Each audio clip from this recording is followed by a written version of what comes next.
2024 খ্রিস্টীয় অব্দ বা খ্রিস্টাব্দ শেষ হতে যাচ্ছে কিছুক্ষণের মধ্যেই। আর আমরা প্রবেশ করতে যাচ্ছি আরেকটি নতুন বছরে 2025-এ।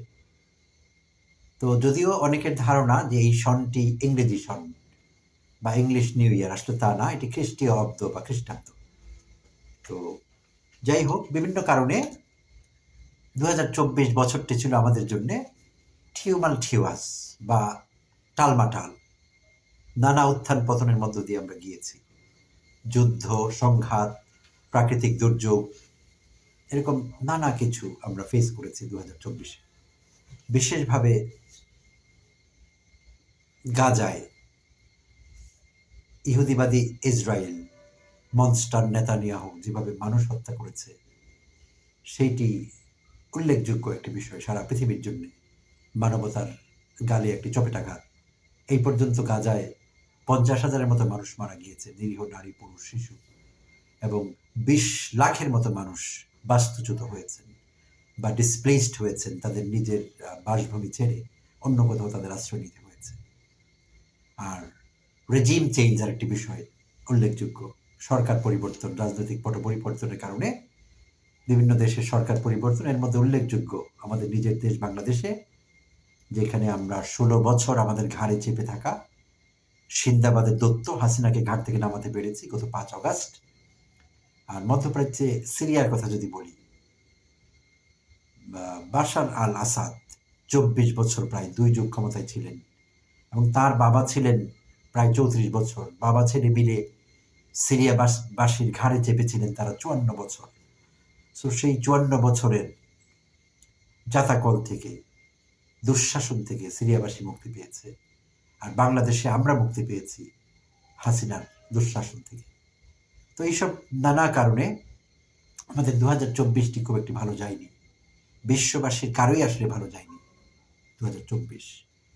তো যাই হোক, আমাদের জীবনে উত্থান পতন, ভালো মন্দ অনেক কিছু থাকবে।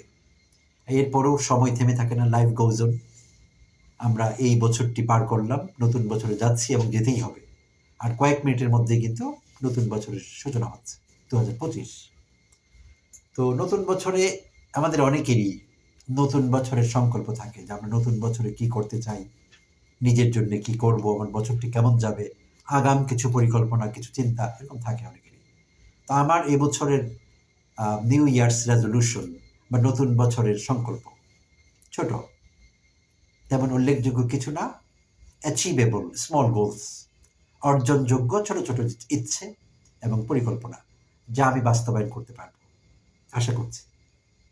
তো এর মধ্যে অন্যতম প্রধান হলো শারীরিক এবং মানসিকভাবে সুস্থ থাকা।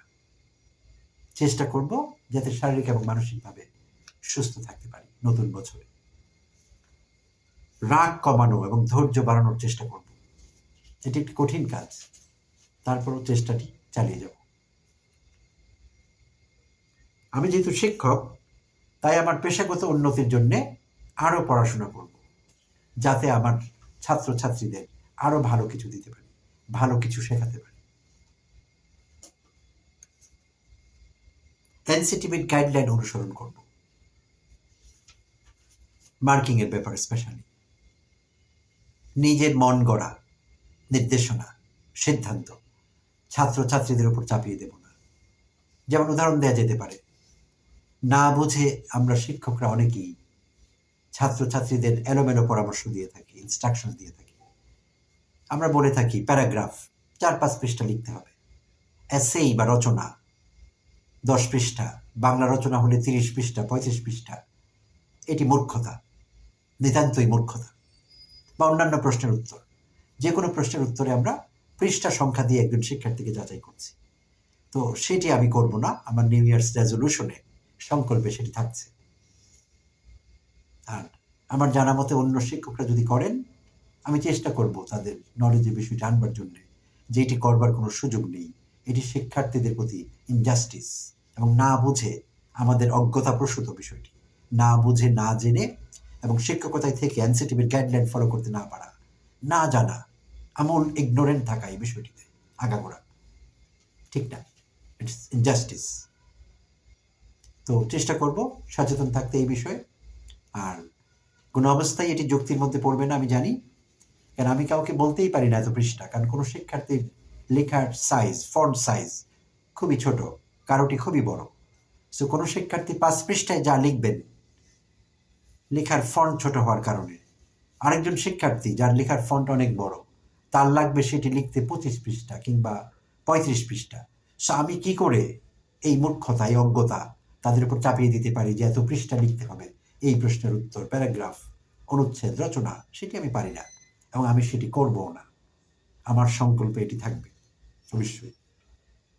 আর পলিটিক্যালি আরও সচেতন থাকবার চেষ্টা করব, রাজনৈতিকভাবে আরও সচেতন থাকব।